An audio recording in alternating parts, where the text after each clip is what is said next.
প্রিয় দর্শক, আসসালামু আলাইকুম। বাংলাদেশের অবকাঠামোগত উন্নয়নের ক্ষেত্রে পদ্মা সেতুর নাম উল্লেখযোগ্য। এই সেতু যখন প্রথমে নির্মাণের উদ্যোগ গ্রহণ করা হয়, তখন বিশ্বব্যাংক, IMF এবং জাইকার মতো প্রতিষ্ঠান এই সেতু নির্মাণে অর্থসার করবেন বলে ঘোষণা দিয়েছিল। কিন্তু পরবর্তীতে দেশি বিদেশি ষড়যন্ত্রের কারণে তারা তাদের অর্থসার দেওয়া থেকে সরে যায়, বিরত থাকে, যার ফলশ্রুতিতে বাংলাদেশ সরকার নিজস্ব অর্থায়নে পদ্মা সেতু নির্মাণের উদ্যোগ গ্রহণ করেছিল। এই উদ্যোগের মধ্যেও আমাদের কিছু অর্থনীতিবিদ নামে স্কলার বাধা দিয়েছিল, নানা ধরনের তথ্য আবিষ্কার করেছিল।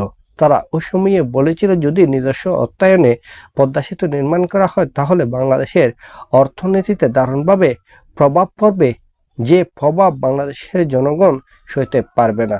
তারপরও সরকার এই চ্যালেঞ্জ গ্রহণ করেছিল, পদ্মা সেতু নিজস্ব অর্থায়নে নির্মাণ করেছিল। পদ্মা সেতুর ভূরাজনৈতিক গুরুত্ব। প্রথমত, আঞ্চলিক সংযোগ এবং কৌশলগত অবস্থান।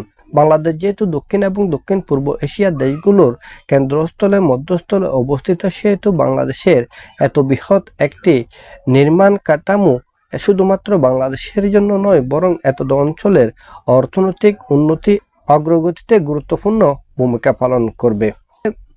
আর যেহেতু সামনের দিনগুলোতে বিশ্ব রাজনীতি এবং অর্থনীতি এতদ অঞ্চলকে কেন্দ্র করে আবর্তিত হবে, সেহেতু বাংলাদেশের এই বৃহৎ অবকাঠামোগত উন্নয়ন বিশ্ব রাজনীতি এবং অর্থনীতিতেও গুরুত্বপূর্ণ ভূমিকা পালন করবে। আত্মনির্ভরতার প্রতীক। পদ্মা সেতু নির্মাণে যেহেতু আন্তর্জাতিক সংস্থাগুলো, বিশেষ করে বিশ্বব্যাংক, IMF, জাইকা অর্থায়ন করেনি, সেহেতু নিজস্ব অর্থায়ন করেই পদ্মা সেতু নির্মাণ করতে হয়েছে বাংলাদেশকে। এর মাধ্যমে বাংলাদেশের আত্মনির্ভরতার প্রতীকে পরিণত হয়েছে এই পদ্মা সেতু।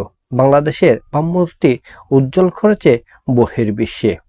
পরিশেষে কথা নির্দ্বিধায় বলা যায় যে পদ্মা সেতু শুধুমাত্র একটি সেতু নয়, বরং এই সেতু বাঙালি জাতির আত্মমর্যাদার প্রতীক, আত্মনির্ভরতার প্রতীক।